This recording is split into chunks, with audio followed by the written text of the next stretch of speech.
모두 설 잘 보내셨죠? 2월 첫 번째 주일입니다. 1월 첫 번째 주일에 오늘 본문 말씀으로 나와 내 집은 여호와만 섬기겠노라 라는 말씀으로 말씀드린 바가 있습니다.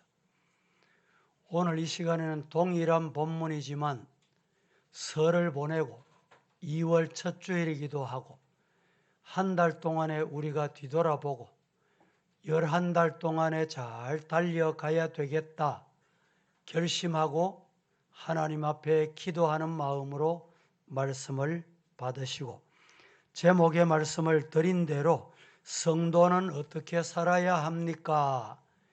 우리가 어떻게 살아야 하는지를 오늘 말씀을 통해서 깨닫는 은혜가 있기를 주님 이름으로 축복합니다. 오래전 일입니다. 신학교 입학하자마자 주일학교 교육전도사로 부임을 하고 전도사로 시작한 사람이 있었습니다.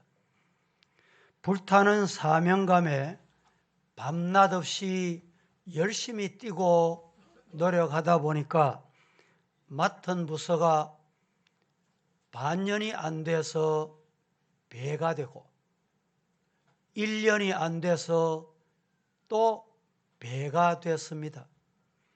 그래서 어느새 어린이 사역 전문가로 알려져서 여기저기 강사로 초청받기 시작했습니다. 그러기를 10년 이상 섬기던 교육부서를 마치고 큰 꿈을 가지고 신도시에 가서 건물을 빌려서 교회를 개척을 했는데 이상하게도 인근 아파트 주민들이 한 번, 두 번 왔다가는 안 오고 1년이 지나도 부흥이 안 되고 2년이 지나도 부흥이 안 돼. 3년 차가 됐는데도 부흥이 안 되더랍니다. 낙심천만에 있는데 나중에 안 일이지만 그동안에 어린아이 사역에 전념하고 오랜 시간을 보내다 보니 설교 억양이 어린아이에게 하는 억양, 또 설교 표정도 어린이에게 맞는 표정, 어린이 사역에 맞게 굳어져 버렸기 때문에 어른들에게 거부감을 주게 됐다는 것을 나중에 알게 됐다는 것입니다. 다녀간 사람들은 일찍이 그것을 알고 정작 본인은 늦게 알았다 이 말입니다. 여러분, 우리가 믿는 하나님은 인격의 하나님이십니다. 믿습니까? 유치원생들에게 대학생 대하듯이 하시지 않으시고 대학원생들에게 유치원생 대하듯이 그렇게 하시지 않으십니다. 성도 여러분, 신앙생활 오래 하셨으면 오래 하신 성도다움에 열매가 있으시고 하나님 앞에 서임받는 성도가 되기를 예수님 이름으로 축복합니다. 실예를 성경에서 하나 소개하겠습니다. 이스라엘 백성들이 430년 동안 애굽에서 종살이했습니다. 하나님의 은혜로 출애굽하게 됐습니다. 출애굽하게 됐는데 그들 출애굽한 앞에 무엇이 가로막고 있었습니다. 가로막고 있는 것이 무엇이었습니까? 홍해였습니다. 홍해를 하나님께서 갈라주셔서 홍해를 잘 건넜습니다. 그 다음에 광야 생활을 보내고 하나님이 약속하신 가나안 땅에 들어가야 되는데 또 건너야 할 게 또 생겼습니다. 무엇이었습니까? 요단강입니다. 요단강을 건너서 가나안 땅에 들어갔습니다. 제가 이렇게 말씀을 드리니까 뭘 얘기하고 싶어 하는지를 여러분들 궁금하실 텐데, 홍해를 건널 때와 요단강을 건널 때 차이가 뭔지 아십니까? 뭐가 다른지 아십니까? 하나님이 애굽에서 나와서 이스라엘 백성들이 홍해를 건널 때는 하나님이 물을 갈라주셨어요. 그래서 홍해를 무사히 건넜습니다. 요단강을 건널 때는 전혀 달랐습니다. 요단강을 건널 때는 하나님이 물을 갈라 놓으시지 않으셨어요. 제사장들이 법궤를 메고 발을 요단강에 들어 놓아라. 그때 하나님께서 요단강을 갈라주셨습니다. 묻습니다. 홍해를 건널 때의 하나님과 요단강을 건널 때의 하나님이 동일하십니까? 안 동일하십니까? 예. 동일하신 하나님이. 그런데 동일하신 하나님이 왜 홍해를 건널 때와 요단강을 건널 때 다르게 역사하셨을까요? 앞서 제가 말씀드린 이유가 있습니다. 홍해를 건넌 이스라엘 백성들은 믿음의 유치원생과 같습니다. 430년 종살이 했기 때문에 하나님이 해결해 주셨어요. 그래서 하나님이 해결해 주신 요단강을 건넜습니다. 그런데 홍해를 건넜습니다. 그런데 광야에서 시간을 보내고 하나님이 약속하신 가나안 땅에 들어갈 때는 요단강을 건너야 했는데, 홍해를 갈라주신 하나님이 요단강을 아무리 기다려도 갈라주시지 않아. 하나님이 법궤를 메고 제사장들이 발을 하나님이 기적을 주실 줄로 믿고 요단강에 발을 담궈라. 그때 요단강이 갈라졌습니다. 성도 여러분, 제가 왜 이 말씀을 드립니까? 오늘날 성도들이 자주 범하는 오류가 넘실대는 요단강 앞에 서서 여전히 홍해를 갈라주시듯이 하나님 갈라주이소, 기다리고 있다 이 말입니다. 하나님은 그게 아닙니다. 신앙의 훈련 받고 하나님을 믿고 기도해 왔거든 내 말을 믿고 발을 담궈라.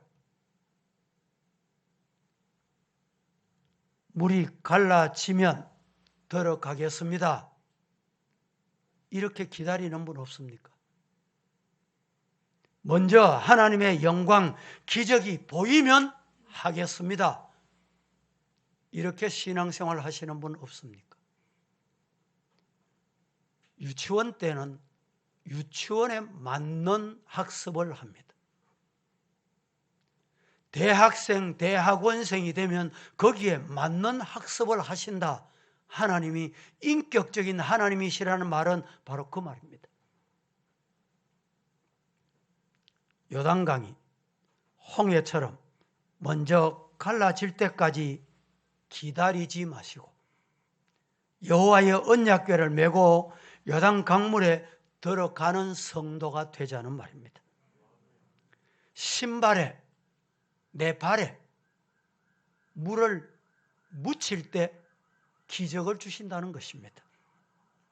그럴 때 질병의 강물, 정신적 우월감에 막연한 어두움의 강물, 재정적인 어려움의 강물이 하나님의 능력으로 갈라지게 될 것을 믿으시기를 축복합니다.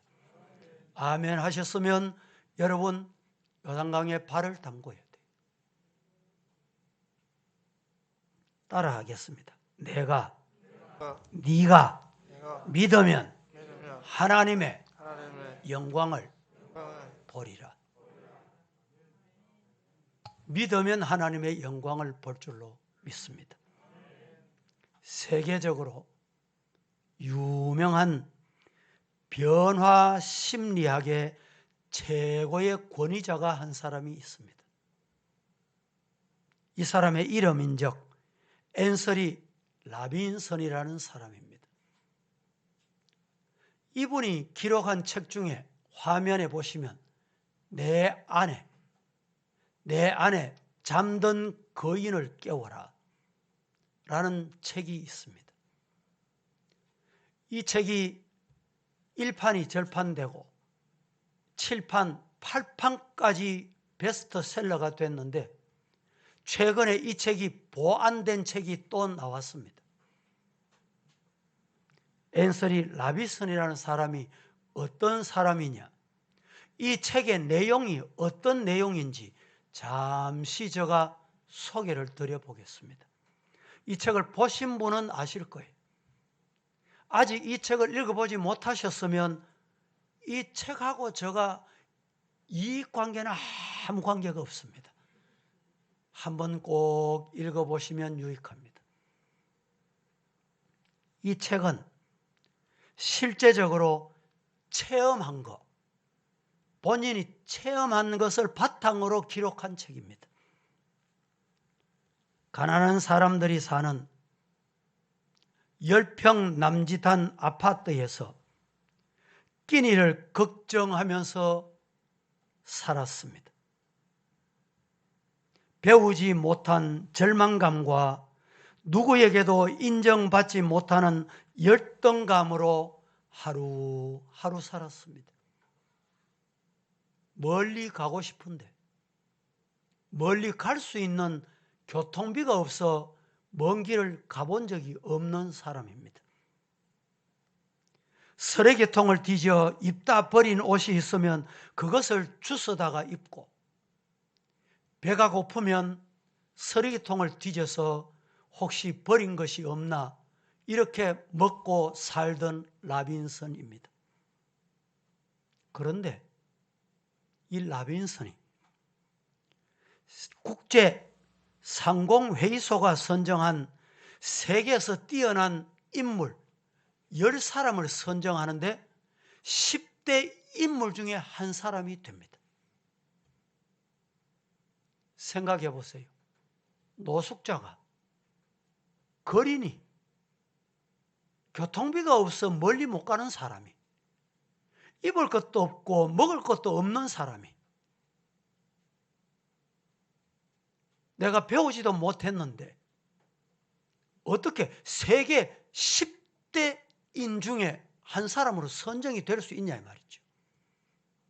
그 계기를 이 책에서 기록해 남겨두고 있습니다. 어떤 계기냐? 얻어먹고 주워먹고 옷도 주워 입으면서 어느 날 머리에, 마음에 내가 하나님이 보내신 인생 이래 살아서 되겠냐? 라고 결심을 합니다.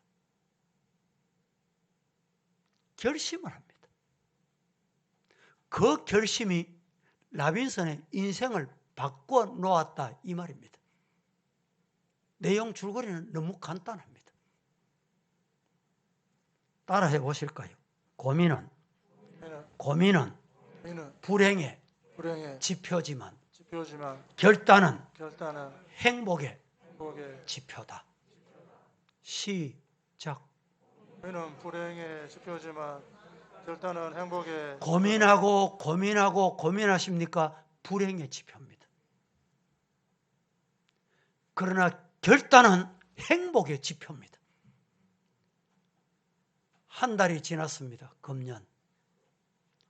저는 믿기는 인간이, 사탄이, 마귀가 아무리 가로막고 진을 쳐도 하나님만 붙잡으면 된다.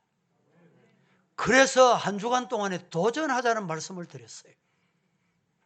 그 다음 한 주간은 내가 새로워져야 되겠다라는 말씀을 드린 바가 있습니다. 여러분, 성도는 어떻게 살아야 할까요? 내가 말씀대로 살리라.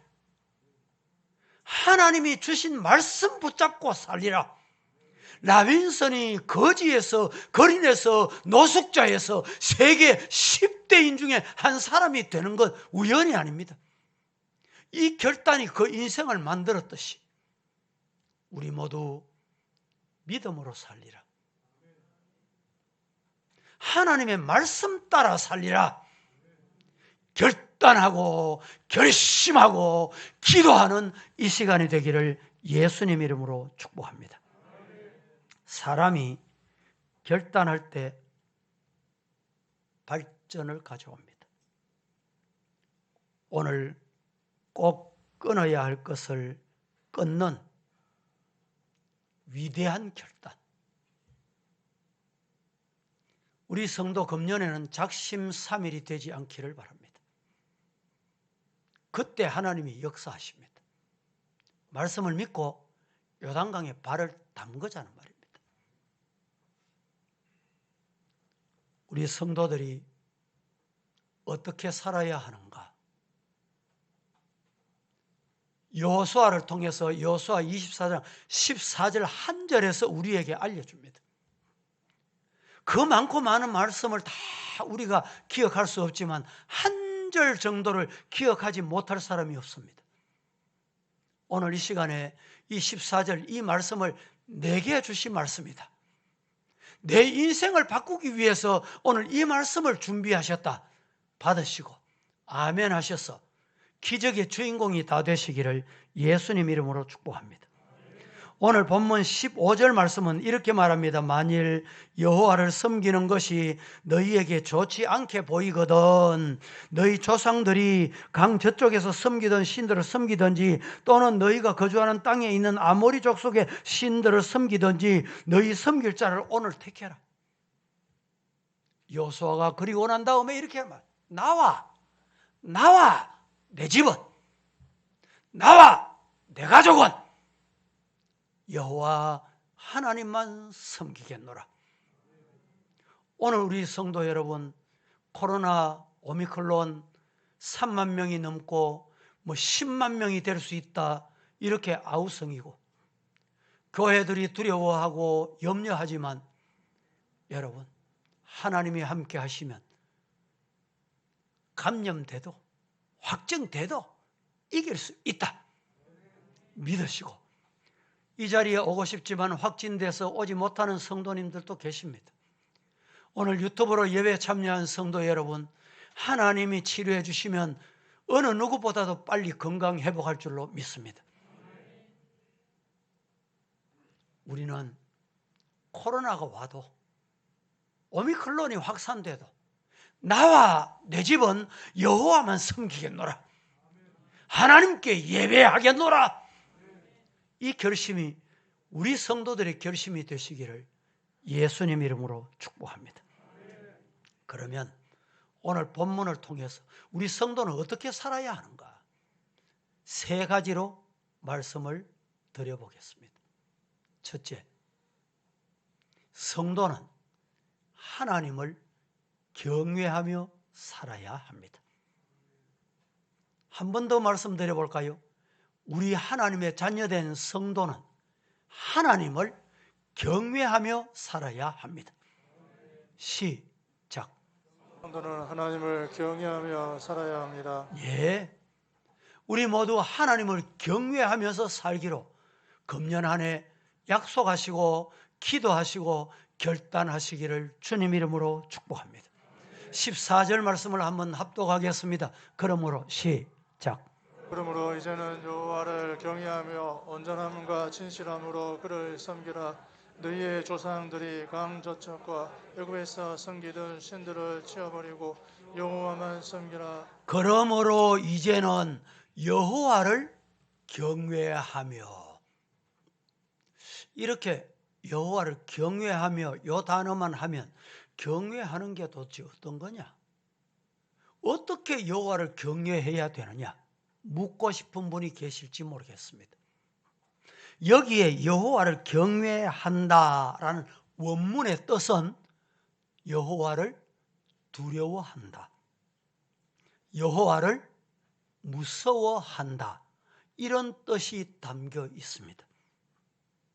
경외란 존경하기에 두려워한다 이 말입니다. 하나님께서 너무너무 크시고 위대하시기 때문에 내가 두려워할 수밖에 없는 분이다 이 뜻입니다. 이것을 한마디로 여호와를 경외라고 사용했습니다. 여러분, 하나님께서 우리 인간을 창조하신 목적이 뭡니까? 인간의 제일된 목적은 여호와를 경외하며 그를 영원토록 즐거워하는 것이다. 즉 하나님이 우리 인간을 지으신 목적, 하나님이 우리 인간을 창조하신 이유, 영광 받으시고 경외를 받고 싶은 거예요. 성도 여러분, 우리 모두 여호와만 경외하시기를 예수님 이름으로 축복합니다. 경외하지 않는 것은 자식이 부모를 인정 안 하는 것과 같은 거예요. 짐승은 자식이라도 부모라도 먹을 것 줘보세요. 먹을 것 앞에는 자식도 없고 부모도 없어요. 이게 짐승입니다. 하나님이 우리는 인격적으로 만드셨어요. 우리는 하나님을 경외하는 이 신앙을 주님 부를 때까지 변치 않고 간직하고 지킬 수 있기를 주님 이름으로 축복합니다. 말하는 것과 모든 몸가짐과 행동이 경외하는 사람다워져야 합니다. 존경하는 분 앞에 가면 말이 다릅니다. 자세가 다릅니다. 왜? 존경하기 때문에 두려운 거예요. 여러분, 우리 하나님은 살아계십니다. 우리 하나님은 전능하십니다.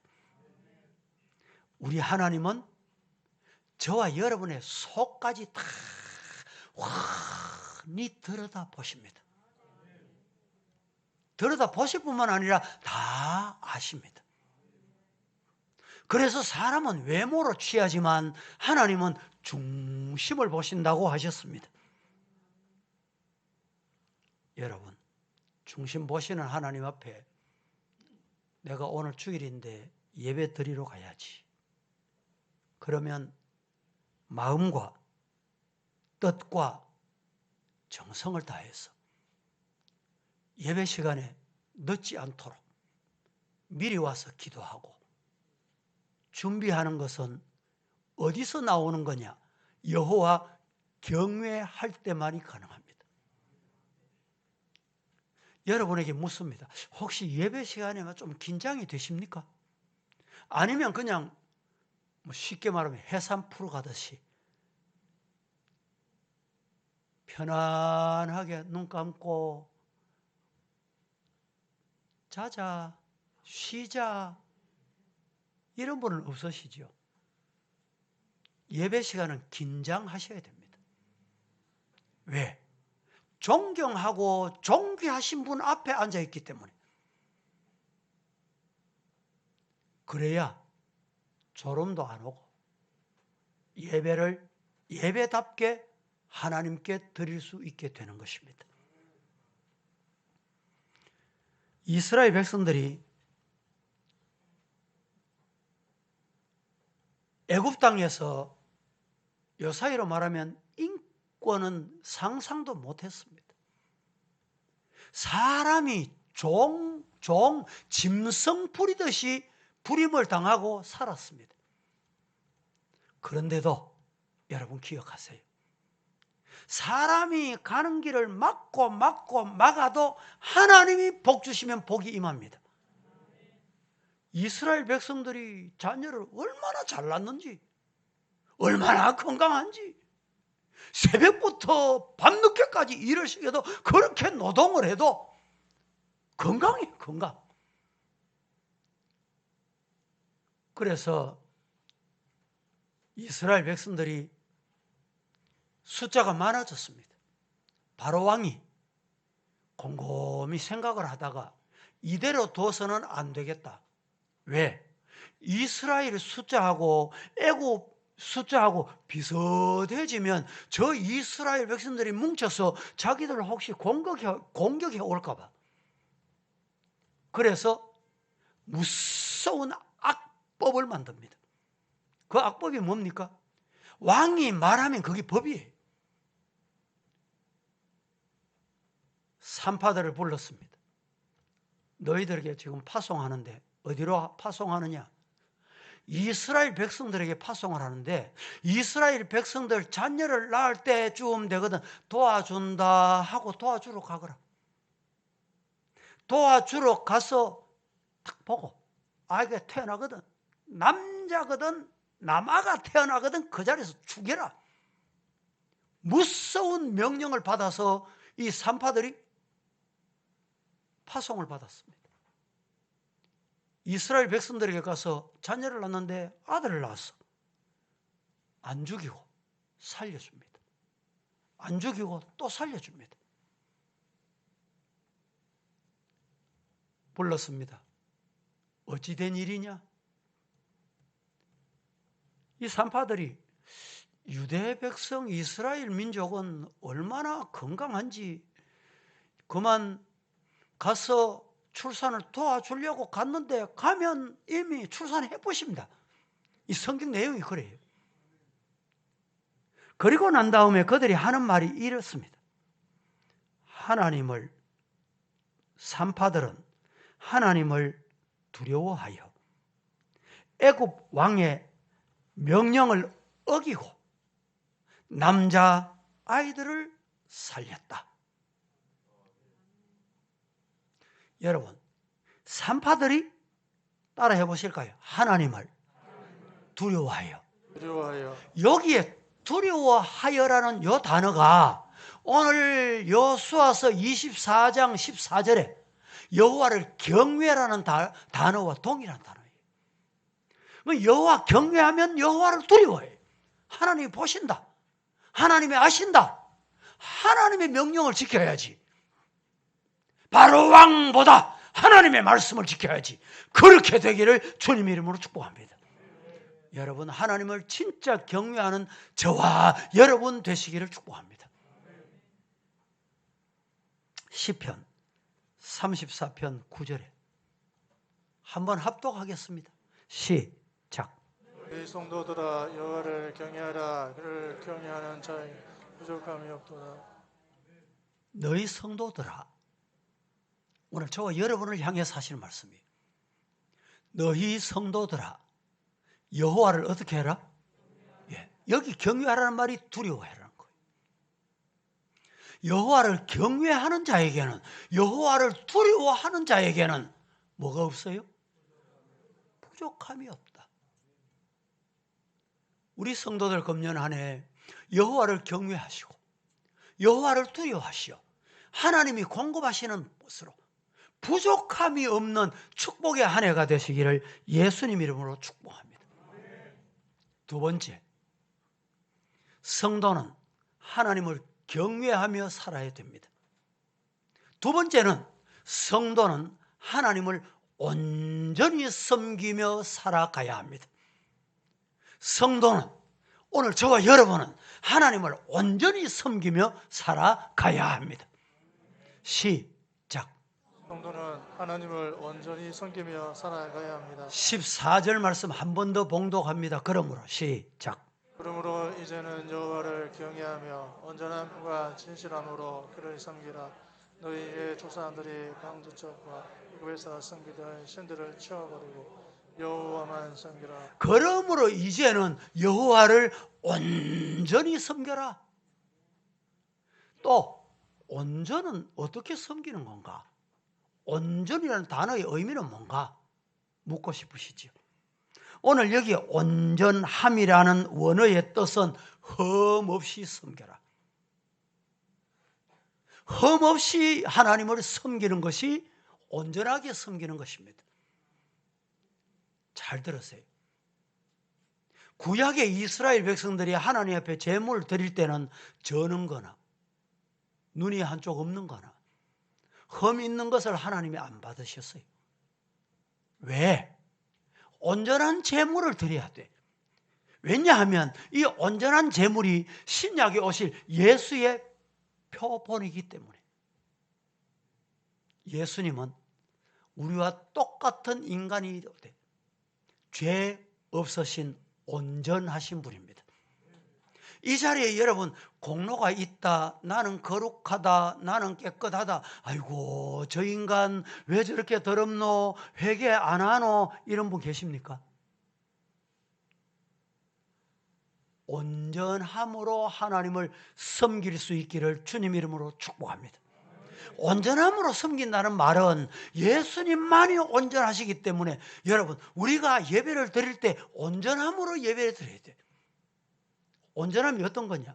예수의 이름으로, 예수의 보혈로, 예수의 십자가로 머리끝부터 발끝까지 정결케 하시고 깨끗하게 하시고 내 마음에 숨어있는 더러운 가득 채워져 있는 이거 다 꺼내서 예수님 보혈로 닦으시고 씻으시고 불태우셔서 예배로 하나님이 받으시는 그 제물이 온전한 제물이에요.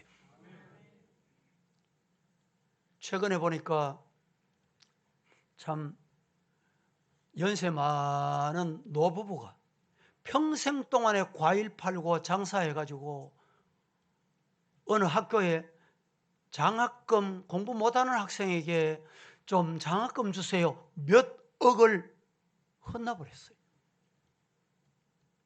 여러분 놀라운 일입니다. 여러분 몇 억을 헌금하시거나 헌납해 보신 분 계세요? 누구나 그래 할 수 없습니다.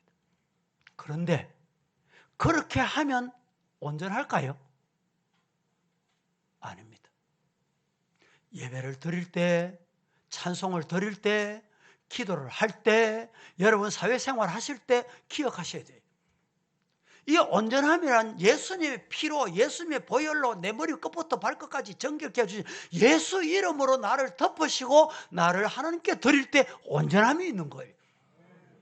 이런 예배자 되기를 주님 이름으로 축복합니다.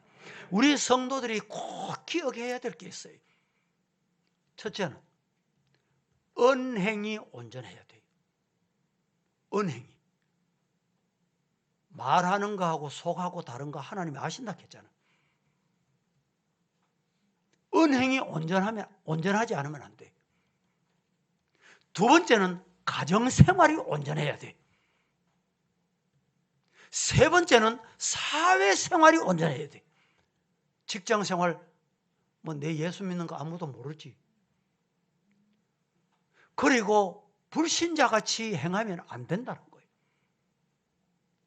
세 번째는 사회생활의 온전함.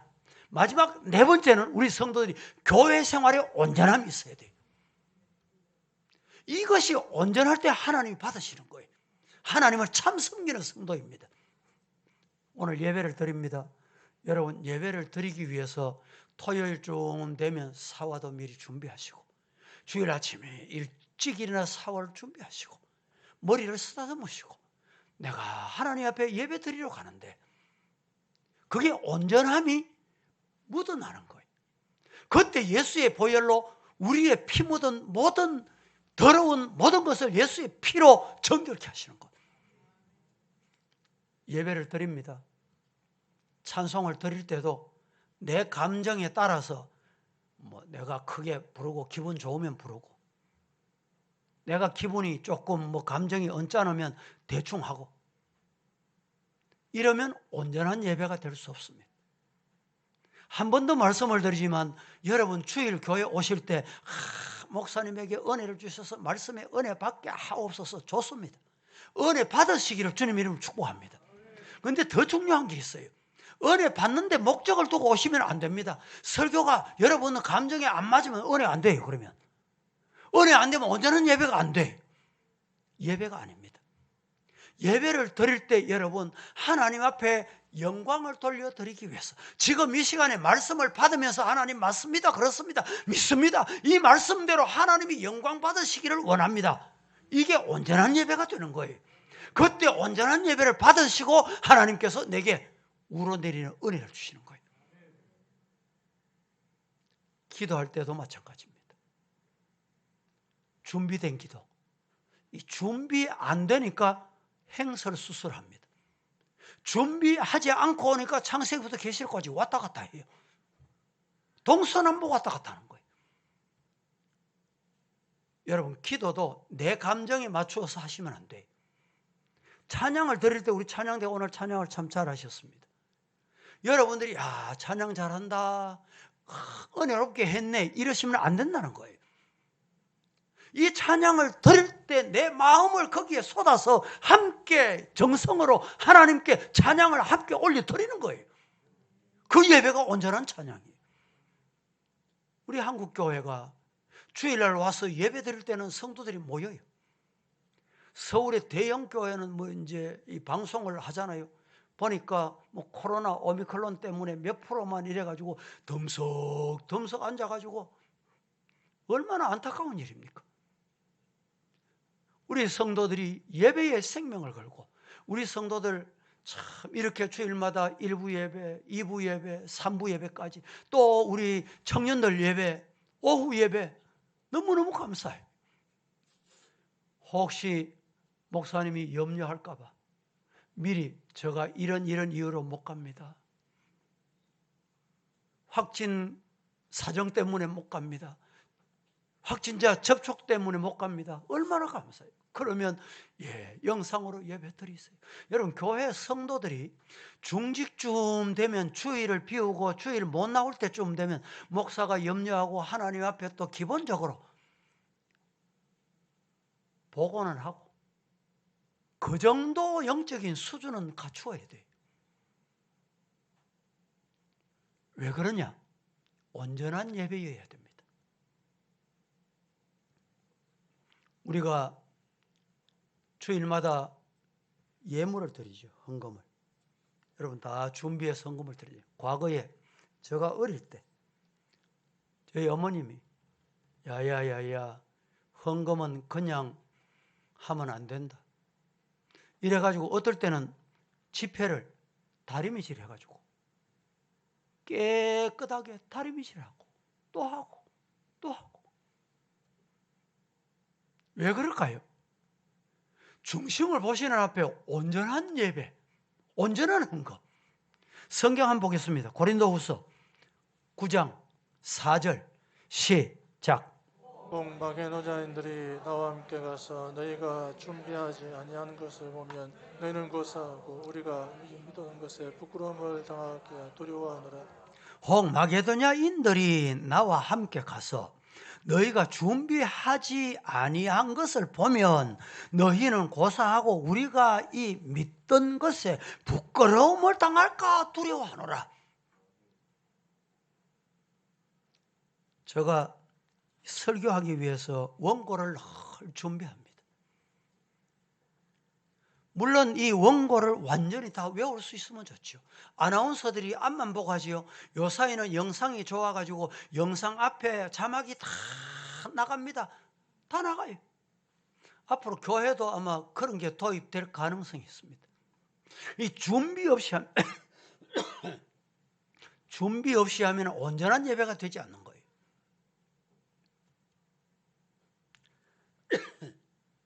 바울 사도가 사울이었을 때 예수 믿는 사람을 죽이는데 앞장섰다가 다메섹에서 예수님을 만난 이후에 목표가 분명해졌습니다. 그분을 위해서 성경 한번 보실까요? 빌립보서 3장 12절에서 14절까지 시작. 내가 이미 얻었다 함도 아니요 온전히 이루었다 함도 아니라 오직 내가 그리스도 예수께 잡힌 바 된 그것을 잡으려고 달려가노라. 형제들아 나는 아직 내가 잡은 줄로 여기지 아니하고 오직 한 일 즉 뒤에 있는 것은 잊어버리고 앞에 있는 것을 잡으려고 뼈대를 향하여 그리스도 예수 안에서 하나님이 위에서 부르신 부름의 상을 위하여 달려가노라. 푯대를 향해서 그리스도 예수 안에서 하나님이 부르신 부름의 상만 바라보고 달려간다. 이게 온전함이에요. 우리 사랑하는 성도 여러분, 좌우를 두리번거리지 말고 앞만 보고 온전함의 신앙이 저와 여러분의 신앙이 되기를 살아계신 예수님 이름으로 축복합니다. 세 번째, 성도는 하나님을 경외함으로 살아야 되고, 두 번째는 성도는 하나님을 온전히 섬겨야 하고, 셋째는 성도는 하나님을 진실하게 섬기며 살아야 합니다. 성도는 하나님을 진실하게 섬기며 살아야 합니다. 다 같이 시작. 성도는 하나님을 진실하게 섬기며 살아가야 합니다. 우리 주변에는 진실하지 못한 사람이 참 많습니다. 그러나 하나님을 믿는, 신실하신 하나님을 믿는 하나님의 자녀된 성도는 진실하고 신실하고 성실하게 살아야 합니다. 오늘 본문에 진실함, 이 진실함의 뜻이 원어에 진실함, 진실함으로 그를 섬겨라. 이 말은 흔들리지 않음, 확고함, 이렇게 섬겨라, 이런 뜻이 담겨 있습니다. 진실함으로 섬기고 확고함으로 섬기십시다. 신앙이 왜 흔들립니까? 확고함이 없기 때문에 흔들립니다. 믿음이 흔들리는 이유는 이 확고함, 진실함이 없기 때문에. 오른쪽으로 갈까? 왼쪽으로 갈까? 이 사람 따라갈까? 저 사람 따라갈까? 이 말 들어야 맞는 것 같고 저 말 들어야 맞는 것 같아. 이게 뭡니까? 흔들리는 거예요. 진실함이 없는 거예요.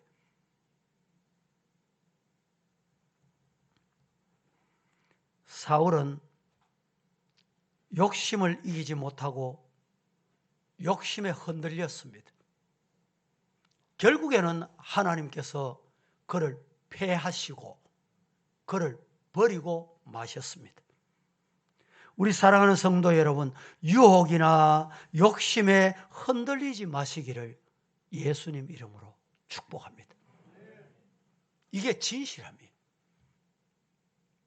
예수님을 제자로 3년이나 따라다녔던 제자 중에 가룟 유다는 사탄의 말을 듣고 흔들리기 시작합니다. 드디어는 은 30을 받고 자기의 스승을 팔아넘기는데 앞장섭니다. 왜 그럴까요? 사탄의 말에 흔들려서 그렇습니다. 바울과 함께 동역했던 데마라는 사람이 있습니다. 데마가 바울을 따라다니다 보니 바울 목사 곁에는 뭐 유익이 없겠다. 바울 따라가다가는 내가 손해보겠다. 세상에서 오라니까 손짓하니까 유혹에 끌려서 갔습니다. 그래서 데마는 바울을 버리고 어디로 갔습니까? 세상으로 갔어요. 이 진실함이 없기 때문에 흔들리는 겁니다. 예수님 붙잡은 사람은 흔들리지 않습니다. 구약 성경에 다니엘 보세요. 포로로 붙잡혀 갔습니다. 포로로 붙잡혀 갔지만은 하루에 3번씩 고국 땅을 향해서 창을 열어놓고 기도했습니다. 기도하면 네 사자굴 속에 들어간대 법령까지 만들었어요. 그래도 다니엘은 흔들리지 않았어요. 흔들리지 않았습니다. 사자굴 속에 들어가도 하나님이 살리시면 살 것이고 하나님이 그리하지 않을지라도 나는 기도하리라. 흔들리지 않았어요. 그때 여러분 결국에 이 다니엘을 사자굴 속에 집어 넣었습니다. 어떻게 됐습니까? 다니엘이 죽었습니까? 살았습니까? 하나님이 살려주신 거예요. 다니엘의 세 친구 사드락 메삭 아벳느고 보세요. 기도하면 저 풀무불 속에 집어넣는다. 그런데 저 풀무불은 평소보다 7배나 더 뜨겁게 한다. 보통 풀무불이 뭐 몇 도나 되는지 모르지만 100도라고 합시다. 100도. 7배나 더 뜨거우면 700도가. 그래서 이 세 친구는 흔들리지 않았어요. 드디어 이 세 친구를 잡아다가 풀무불에 집어넣었습니다. 집어넣었던 군사들은 다 죽었어요. 그런데 다니엘의 세 친구 사드락, 메삭, 아벳느고는 머리털 하나 상하지 아니하고 세 사람을 집어넣었는데 네 사람이 풀무불 속에서 찬송 부르며 빙글빙글 돌고 있더라. 많은 신학자들이 신약에 오실 예수님이 그때 그들을 함께 하셨다. 성도 여러분, 어떤 환경이나 사람이나 유혹에 흔들리지 않는 것이 진실함입니다. 말씀이면 된다. 말씀대로 살면 된다. 손해봐도 말씀 따라가면 돼요. 손해본들 얼마나 손해보겠어요. 뭐 물질적으로 손해볼 거고, 뭐 일시적으로 손해 좀 보고, 명예에 좀 손해 좀 볼 거고, 하나님이 다 책임져 주세요. 이게 진실함입니다.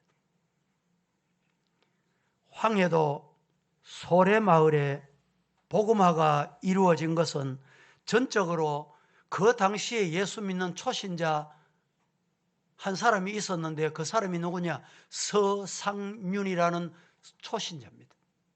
성도예요, 성도.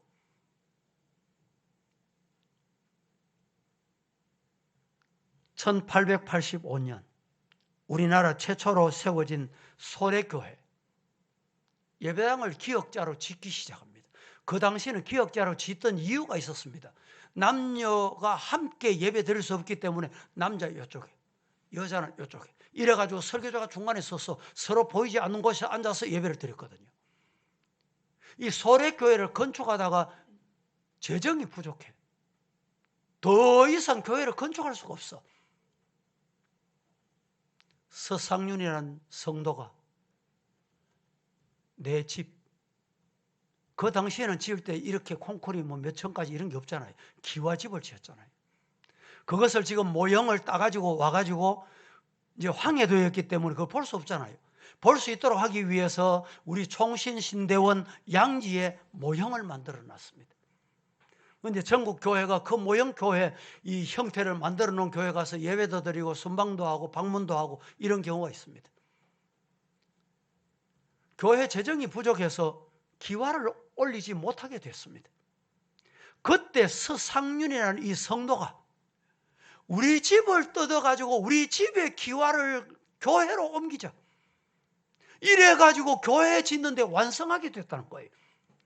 여러분, 한국교회가 그냥 말만 한국교회 저절로 된 게 아닙니다. 이런 헌신적이고 순교적인 신앙을 가지고 있다가 하나님 앞에 제물로 드린 이것 때문에 우리 한국교회가 오늘까지 하나님의 역사를 눈으로 보게 되는 것 믿으시기를 축복합니다. 우리가 기억해야 될 게 있어요. 아무리 사람을 의지해도 하나님이 너 필요 없다 이러면 끝입니다. 사람으로부터 제 아무리 여러분 핍박과 유혹과 시험과 조롱을 받아도 하나님이 너는 내 것이야. 너는 내 자녀야. 너는 내가 책임질게. 이러면 여러분 하나님의 놀라운 기적의 주인공이 될 줄로 믿습니다. 오래된 이야기인데 이 이야기로 말씀을 결론을 내립니다. 영국에 가면 영국 런던에 템스라는 강변이 있습니다. 이 템스라는 강변에는 산책하기도 좋고 참 공기 좋다고 소문난 곳인데 이곳에 거린이 바이올린을 가지고 늘 연주를 하는데 모자를 앞에 갖다 놓고 좀 주시오 이런데 누가 구제하는 사람이 없어. 그런데 어떤 사람이 저 외국에서 와서 그 템스 강변을 거닐다가 남루한 옷을 입고 얼굴도 씻지 못하고 바이올린을 가지고 연주하는 모습을 보고 다가갔습니다. 죄송하지만 내가 당신을 대신해서 당신 바이올린을 가지고 연주 한번 해보면 어떨까요? 예, 좋습니다. 당신이 연주 한번 해보시죠. 그 바이올린을 받아가지고 저희 외국에서 온 손님이 템스 강변에서 연주를 하기 시작합니다. 그런데 그 강변을 거니던 사람이 한 사람, 두 사람 모여들기 시작해요. 얼마나 많은 사람이 운집을 했는지 그 연주를 듣고 감동이 돼서 어느새 모자에 여러분 돈이 가득 찼습니다. 한 곡의 연주가 끝났습니다. 또 다른 곡을 한 번 더 연주를 합니다. 그때 관중 중에 지나가던 사람이 저분은 세계적인 유명한 파가니니 아닌가? 파가니니가 가서 여기 템스 강변에서 연주를 하다니. 그래서 많은 사람들이 깜짝 놀라면서 그 파가니니의 오르간 연주를 듣고 감동을 받았다는 거예요. 제가 왜 이야기를 합니까? 바이올린이 거지. 여러분, 거린에게 손에 잡혀졌을 때는 그저 하나의 바이올린으로 마칠 수밖에 없었습니다. 그러나 파가니니의 손에 이 바이올린이 들려지니까 어떻게 됐습니까? 똑같은 바이올린이지만 세계적인 연주를 하게 됐듯이 우리 모두 하나님의 손에 붙잡히면 나 혼자 외롭게 있으면 될 것도 안 되고 아무것도 안 되지만 하나님이 나를 연주하시면 파가니니의 연주와 비길 수 없는 축복의 기적의 주인공이 될 줄로 믿습니다. 금년 한 해 성도 여러분 어떻게 사시렵니까? 성도는 어떻게 살아야 된다고 했습니까? 성도는 하나님을 경외하며 살아가야 합니다. 성도는 하나님을 온전히 섬기며 살아가야 합니다. 우리 성도들은 하나님을 진실하게 섬기며 살아가야 합니다. 그리하여 우리 모두 하나님의 기적을 보는 금년 한 해가 되기를 예수님 이름으로 축복합니다. 축원합니다. 거룩하신